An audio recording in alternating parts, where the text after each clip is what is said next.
If you believe advocating for your health is important, but not always easy, you're going to love Speak Up for Your Health, hosted by Dr. Arkell Giorgio. On Speak Up for Your Health, Dr. Giorgio talks with patients about how they overcame feeling intimidated by today's complex medical system and how they use their voices to finally get the care they need. You'll hear real and personal stories like Marielle's 11-year journey to diagnose a medical mystery. Why navigate the complexities of healthcare alone when Speak Up for Your Health can guide you? Listen and follow Speak Up for Your Health on your favorite podcast app, and you can find all the links you need at healthpodcastnetwork.com/speakup. That's healthpodcastnetwork.com/speakup. What does it mean when we reach a major milestone in the life of a podcast? Let's talk all about it as we welcome back Dan Kendall, the founder and CEO of the Health Podcast Network, as he helps me celebrate episode 500 of The Nurse Keith Show. Hey there, this is Nurse Keith. This podcast has always been and always is about you and your personal professional development, your career, and the healthcare system writ large. And I'm always here to share education, ideas, and informative interviews with some of the most inspiring people from the worlds of healthcare, nursing, entrepreneurship, medicine, and beyond.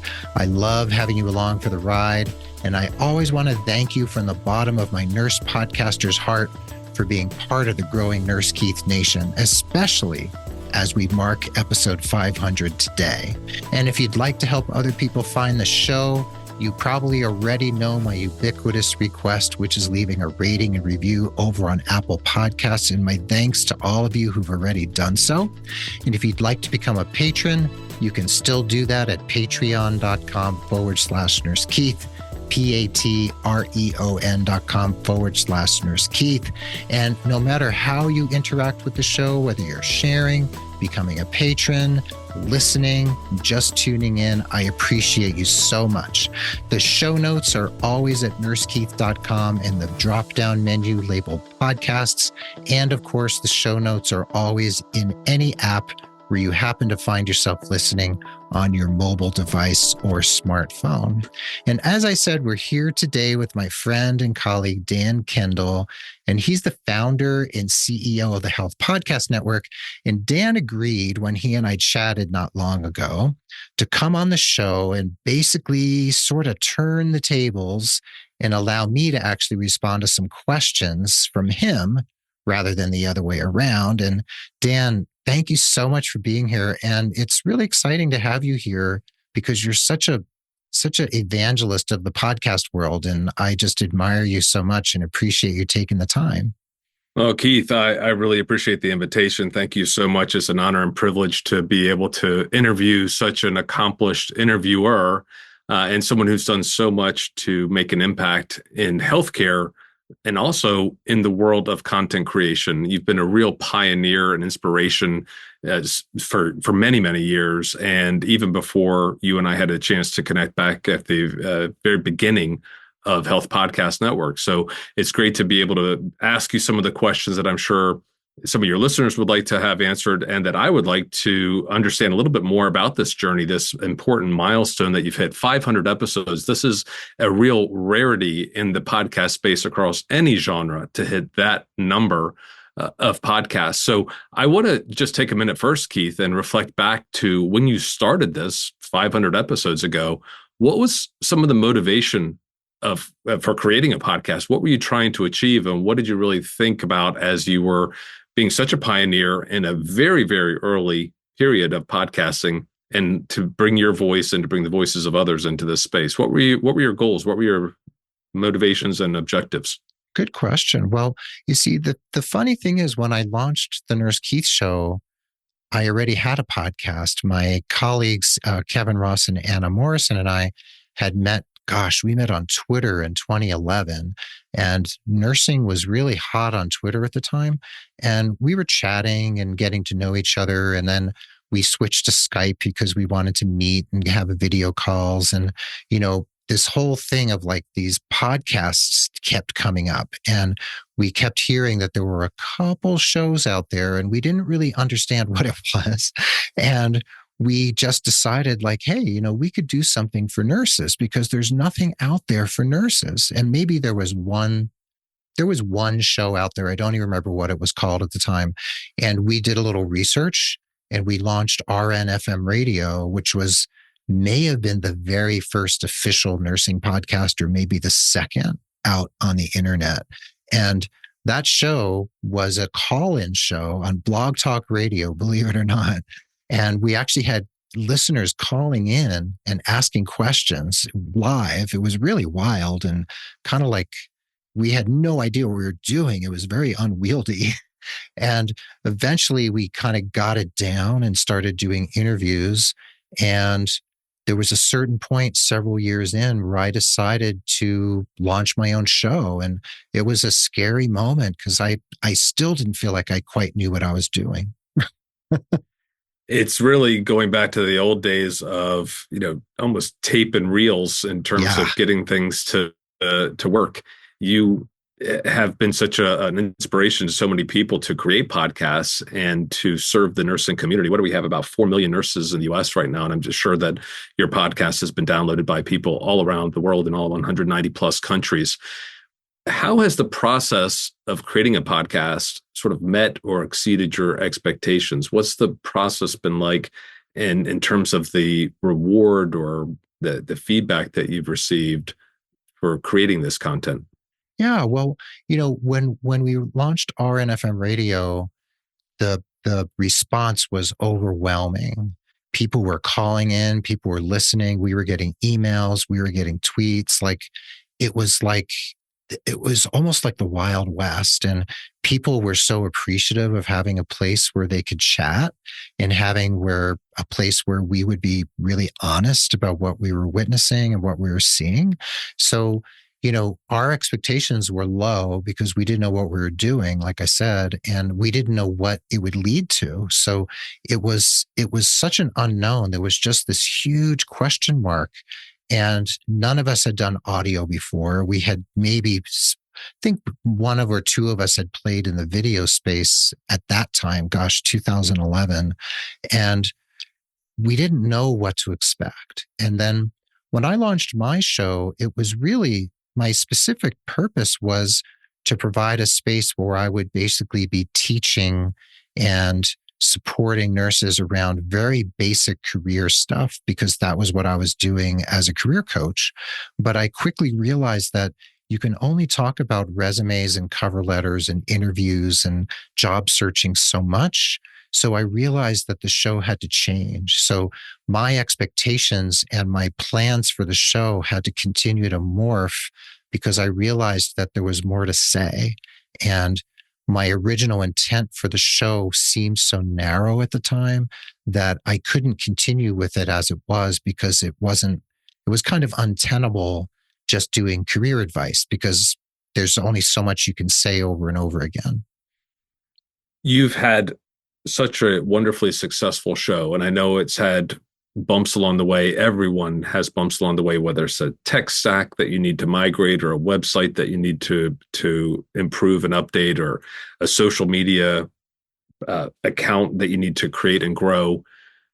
How was there a point where you sort of realized that you've gone from 1 and 5 listeners, people that you knew in your social circles, your professional circles, where you knew this is actually something that's really having an impact? Yeah, I think, RNFM Radio, I have to keep going back to that right at this juncture in our conversation, because that was the platform I jumped from. And I think because I launched my show as basically kind of like a spinoff, it was a spinoff of RNFM Radio. So I feel like it was sort of like Mary Tyler Moore spinning off from the Dick Van Dyke Show. It was like I already had a leg up and people knew who I was. And I feel like a couple years into my show, I felt like there was a moment at which it felt that I was really getting heard. And when I started inviting people on to be guests, because I did a monologue show for quite a few episodes, when I started having guests, I feel like that's where the rubber started to hit the road, because I started to hear from my audience more. People started emailing me. People started getting in touch on social media. And I felt like people wanted to hear these conversations. They wanted to know what other nurses were doing. And I feel like they didn't necessarily know where else to turn for these types of really honest, authentic conversations. They were tired of reading articles. They were tired of reading social media posts. And I felt like there was a moment where people started to connect with this idea of walking around, listening or driving, listening to conversations, audio conversations. And there was just this moment. It must have been like 2015-ish, maybe 2016, where it felt like podcasting started to kind of get out of its birth pains and started to kind of hit its stride. I 100% agree with that. That's around the time that I was consuming a huge amount of podcasts and realized that there was an opportunity for more content in the health space, high value content. I was working in digital health at the time and can definitely see that there was a big uptick that happened there in the 2015, 16, 17 era, not because of healthcare, but because of other things that were happening in the space. I don't want to ask you about a favorite interview. You've done so many. It's unfair to the 498 that won't be in the top two. But are there standout moments or topics that you really feel impacted you or your listeners? It's a good question. And yeah, it's hard to call out specific interviews because there's been so many and I can't remember them all. And I would be remiss and I would miss somebody who would be like, wait a second, that was an awesome conversation. I think when we hit on things that touch nurses' lives closely and really hits on their pain points, I think that's when people feel the impact of, I think, my show and many shows. I've had episodes and interviews where it's kind of more informational, like we're talking about a company that does something really cool, or there's some new innovation that we're talking about, or a device, or some development in patient care or care delivery that holds meaning and is sort of like one of those moments we want to mark and call out. But I think storytelling is where I think we really feel the impact of these conversations, where I feel them. And that's where my audience seems to respond to them. So when people share real, live, authentic, honest moments in their lives and they share their pain, or we've had tears here and there on my own tears and tears of several guests. I think when people feel like they're hearing a real live conversation that's unscripted and there's no artifice and it's just two people really digging deep into what they really think and really feel and have really experienced, I think that's like where the magic truly happens.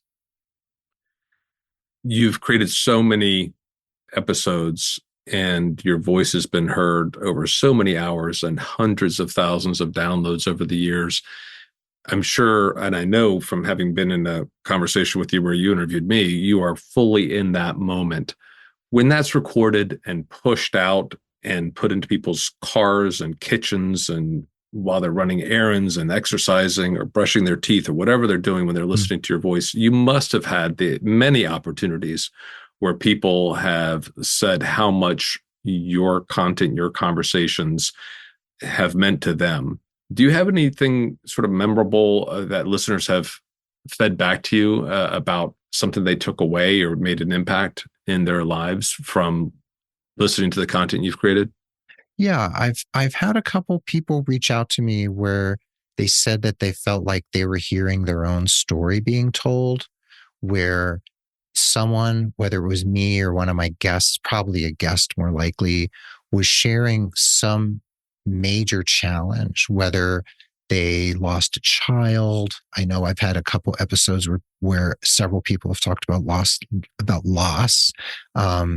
I think a couple episodes where someone talked about losing a child. I think of episodes where people talked about their own mental health struggles. And I've actually been fairly transparent about my own mental health struggles on several episodes.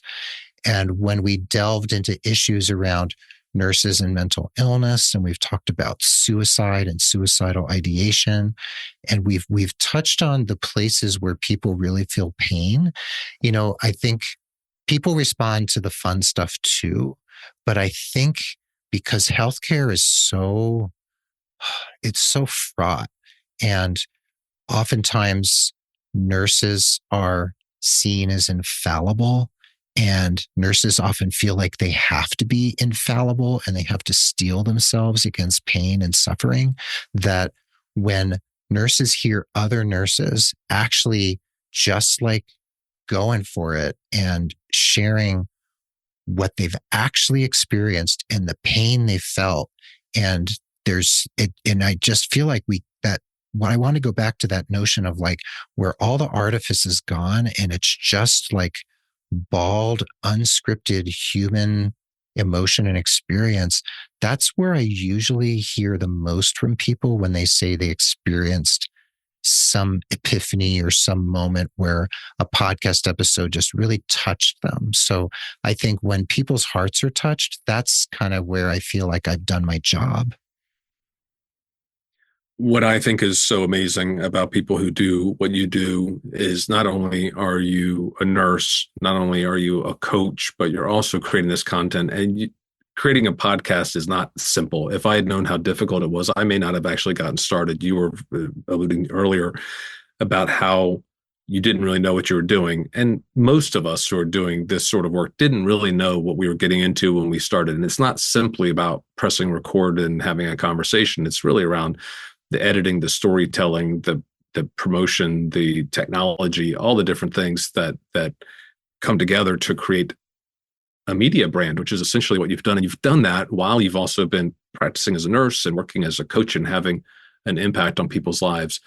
What are some of the challenges that you faced along the way while you've been trying to keep this really, and by all accounts, successful podcast going? You've been going since 2011. As I mentioned, you've had hundreds of thousands of downloads and now 500 episodes. What are some of the challenges that you faced as you've tried to keep that plate spinning, but you've also had life happening and other professional and personal challenges along the way? Yeah, gosh. How could I even characterize it? I mean, one has been having to kind of hum along making a living, because a podcast is not making a living. I mean, there are you and I can name a few people out there who probably make hundreds of thousands or millions podcasting, but that's not most of us. So my podcast has been mostly a labor of love, and to a large extent has, cost me money rather than made me money to a certain extent. And I've needed to keep my coaching practice going, my freelance writing practice, which is actually a large part of my income most years. And then speaking at conferences, that's another way I brought in money, and working as a nurse. So, when I first launched the show, I was still working probably 32 hours a week as a nurse, and coaching and writing and occasionally going to a speaking gig. So over the years, that's morphed, and I've had some health challenges. I've been through several surgeries in the course of those years. Two of those surgeries involved a major accident that I had in 2017 where I almost lost my lower leg. My leg was almost cut off. And that's a long story. I don't know if you know about that, Dan. Wow. No, I don't. Yeah, I almost lost my leg just below the left knee. It was a terrible freak accident in a gym of all places. So I had to have emergency surgery, and then I had to have it redone, and I have all this metal in my leg. So that was a moment 7 years ago that I didn't know if I could continue all of this. And the podcast I wasn't sure if I had the energy or wherewithal to continue. And in the process over the last few years, I've gotten divorced and I've gotten remarried just a few months ago. So I have a new marriage to a wonderful woman. So there's been a lot of changes in my personal life. So I feel like those are some of the plates I've had to juggle, which is my own health, aging. I just turned 60 recently, this past August. So kind of entering what I characterize as the autumn of my life, and it's trying to figure out how to continue to negotiate having a multifaceted career, still working as a nurse, and honestly, like still trying to make a living, like trying to make ends meet. So, you know, I'm not a millionaire or by any stretch of the imagination. And a lot of my struggles in my personal life are keeping the bills paid and keeping myself healthy and creating a lovely life for my new wife and I. So those are all some of the pieces that I feel like all are revolving and that make podcasting rewarding, but also make podcasting part of the challenge of my daily and weekly life, if that makes sense. Well, it certainly doesn't sound like you're slowing down. You've got lots of milestones here. Congratulations on the Thanks. marriage and the nuptials recently and the 60th anniversary of your birth. That's fantastic news. I'm glad you're able to keep your leg. That sounds like a harrowing story. But I think as you sort of outline all those challenges, you mentioned people don't get into podcasting for the money. Generally speaking, people are not doing this because they're going to get money out. They do it out of the sense of purpose. And you certainly have had a big impact. I'm looking at your reviews on Apple right now, and you have about a 4.7 rating. And I would encourage everyone to get in and review your podcast. You've got about 145 ratings over the years. And I think what's even more impactful than the number of stars is the comments that are in here. And there's so much positive feedback about the work that you've done, the conversations that you've led, the research you've done, the caliber of the guests that you attract. And I just really want to encourage everyone to go back to your back catalog. With 500 episodes, there's so much information that's in there that people can go back and listen to. Did you ever envision that you were going to get to 500 episodes? And now that you've hit this milestone, what's next? Well, I never pictured 500. I think when I hit 400, I realized that 500 was within my sights. So I've sort of been on this drive to 500. And, you and I are launching this episode right before Christmas of 2024. So it's the last episode of 2024. And honestly, I had some thoughts like, maybe this should be the final episode. Maybe this is the moment to say goodbye. And I am not quite at that point. I don't feel like I'm quite there. I'm not ready. And I've honestly been thinking about maybe I should go down to every other week from weekly, because putting out a weekly show is, like you said, it's a lot of work. So I'm toying with that idea. You, Dan, have been encouraging me to consider video, and I'm just such not a video person. So video's been in the back of my mind as this sort of like nagging aunt who has been like tugging on my sleeve, and I'm not quite there with her yet. So I'm not quite sure. So as we turn the calendar into 2025, I'm just basically going to continue where I am for the moment and continue to have conversations with people like you. And you've inspired me so much and helped me so much. And being part of the network, the Health Podcast Network, has helped so much that I'm going to keep evaluating and reevaluating and keeping my finger on the pulse of how I'm doing in my own life. And I think I will eventually slow the show down, but I'm almost there, but I'm not quite. So I'm poised for some sort of change. And I wish I could like announce some major change after episode 500, but I'm not quite there. So I'm just going to hang tight with how things are and kind of like, it's not broken. I'm not going to try to fix it right now. Well, it sounds like a great opportunity for some listener feedback. So if you're listening to this and you have some feedback for Keith about what you think he should be doing next, then do reach out, give a review on the Apple Podcast app, and let him know how he can best serve you and what you think he should be doing as he crosses this 500 episode milestone, and continues to create content in whatever way, shape, or form. As we come into the end of this episode, Keith, I have a few questions that you typically ask your guests. So you've had lots of time to get some great feedback and answers to these questions. Let's fly through these, and then I'll have a few comments here as we sign off. How do you define success personally and or professionally? Oh, yeah. I ask these questions of every guest. I've thought about this a lot because I've heard so many guests answer this question, yourself included. And I think, for me, because I don't make a ton of money, I've never made a ton of money. I've never measured my success financially because it's never made sense for me because I just haven't made enough to measure it in that way. So for me, it's being happy and healthy and feeling like I'm having an impact in the world. So if I can do those three things, I think that for me encapsulates what success is. And if some money comes along the way and I can support myself and my family, all the better. But that's just not one of the measures I've ever used. And I don't plan on making money central to it. So happiness and health just seem to be the axles around which I revolve. Excellent. Could you name or describe one person who's inspired you in the course of your life, who's either living or dead, famous or not?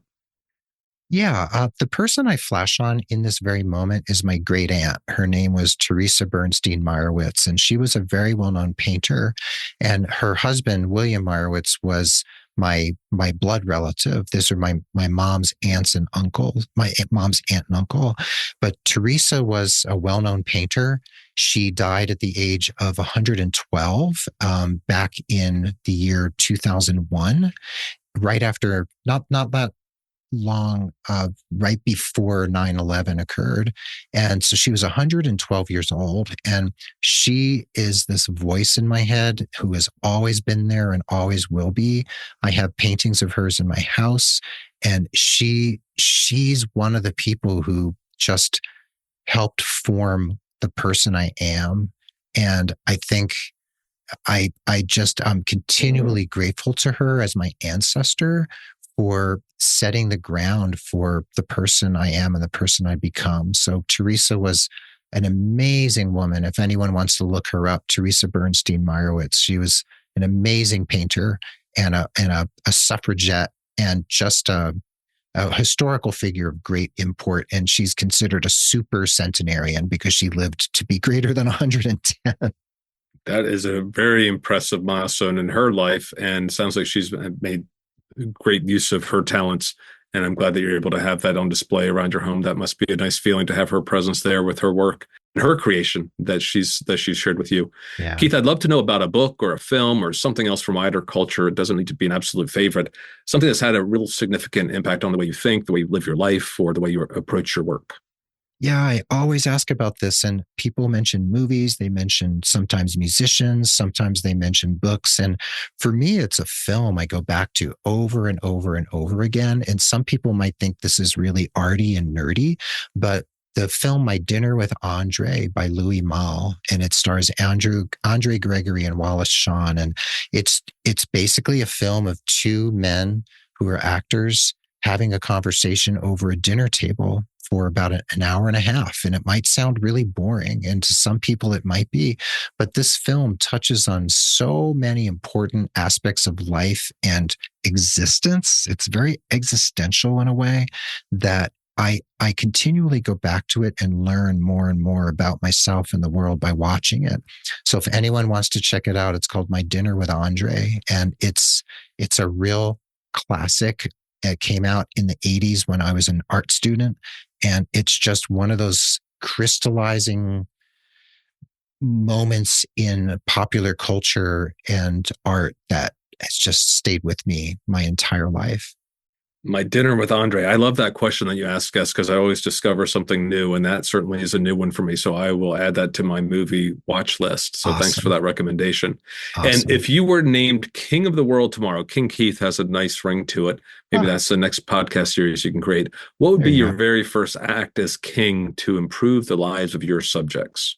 Oh, I've asked this question so many times. And the other day, one of my guests, or several guests recently, have mentioned food, they've mentioned clothing, shelter, healthcare. So I always go back to Psychology 101 and Maslow, Abraham Maslow.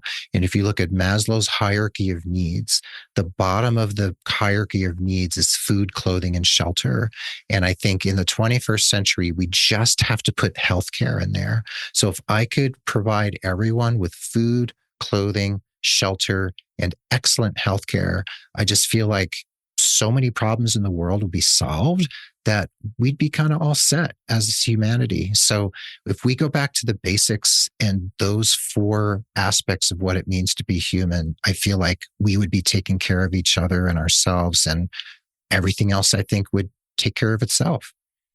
That reminds me of a project I worked on where we had a very fancy solution to be able to detect cancer, and it was very low cost. And the entrepreneur behind it was looking at markets in the continent of Africa and debating how to enter the market there. And I had some conversations with some of the health providers in that area, and they said, look, this is a great solution. The basic things that can actually really have an impact on people's health, their health span, their lifespan.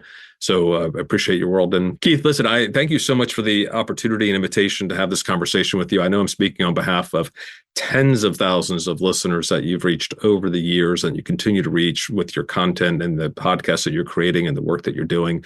You are a leading light at the forefront of nursing. I am so glad that you decided to pick up a microphone and fumble along with your first radio station and your call-in show and pivot into a podcast and create something that has shared so many fantastic stories and insights with so many thousands of listeners. So thank you for all that work. I look forward to hearing what's going to happen next with your show and with the autumn of your life, as you called it. And I'm happy to support you however I can. And thank you for doing everything that you do and across so many different levels of health and content. Thank you, Dan. I appreciate it so much. And this has been fun. It's turning the tables, turning the microphones is a challenge. And, I think it's been really good for me. And I've been interviewed before, but on my own show, it's a novel experience. I appreciate it. And you were the one person I wanted to do this. So I always tell people that we're members of the Health Podcast Network. I tell people to go to healthpodcastnetwork.com all the time. And I keep sending podcasters to you. I have a couple more to refer to you because I think the Health Podcast Network is an amazing service to the world. And I think you've grown something fantastic and you're such an evangelist and supporter. And my show is so much better. And I'm so much better at what I do because of you. So I just can't thank you so much. And I can't thank you enough, actually. So thank you for being here. And, I love Rob Johnston of 520 Hour Podcasting. He's my producer. And between you and him and all the people supporting me, this show has just really been close to my heart for a long time. So thank you so much, Dan. Well, you actually just highlighted another way that you've made an impact, and that's not just for the listeners and for the guests, but that's also for other podcasters, because you were one of the very first creators to come on board the Health Podcast Network, to see the opportunity, to agree to become a member, and to continue to be such a staunch advocate for being able to create content in this way and to really advance the creation of high quality, evidence-based, human-centered content, and bring other people to be creators and participants in this system. You've been such a huge advocate for other members, having them as guests on your show and promoting their work. And I really appreciate it, because you were one of the very first people who said, I love what you're doing and I'd like to be a part of it. And you carried on your support and your work and your own show for all the 4 or 5, almost 5 years now that we've been doing this. So thank you for that. Well, thank you, my friend. And everyone, please head over to healthpodcastnetwork.com. Please check out what Dan has been doing over there. And before we say goodbye, I'll leave you with this quote, the one that I leave you with most frequently. This is by the musician Robert Fripp. May my living honor my parents, and may my living repay the debt of my existence. I want to tell you, as usual, be well, dig deep, seek joy, keep in touch. This is Nurse Keith saying adios till next time from beautiful Santa Fe, New Mexico, and my friend and colleague, Dan Kendall. He's saying arrivederci to you from Atlanta, Georgia. All right. Dan, thank you so much for being here. Thank you for helping me celebrate episode 500. Thanks to everyone for listening, and we will catch you as usual on the proverbial flip side.